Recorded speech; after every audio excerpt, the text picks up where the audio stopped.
Stop ആവുന്നു. കുറച്ച് 10 second ഒന്നും ഉണ്ടാവില്ല. വീണ്ടും ഇതേപോലെ.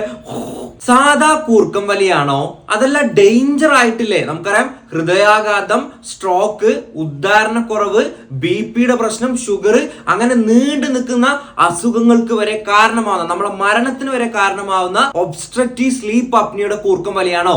ഇതെങ്ങനെ തിരിച്ചറിയാന്നല്ലേ? നിങ്ങൾ കൂർക്കം വലിക്കുന്ന സമയത്ത് വളരെ ചെറിയ ശബ്ദത്തിലാണ് കൂർക്കം വലിക്കുന്നത്.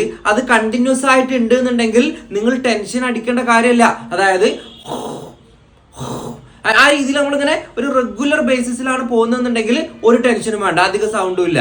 അതേസമയം ഒബ്സ്ട്രക്റ്റീവ് സ്ലീപ്പ് അപ്നിയ എന്ന് പറയുമ്പോൾ വലിയൊരു കൂർക്കം വലി വരും. അതിനുശേഷം ഒരു 10 സെക്കൻഡ് മുതൽ 30 സെക്കൻഡ് വരെ നമുക്ക് ശ്വാസം എടുക്കാൻ പറ്റില്ല, ഒരു സൗണ്ടോ കാര്യങ്ങളോ ഉണ്ടാവില്ല.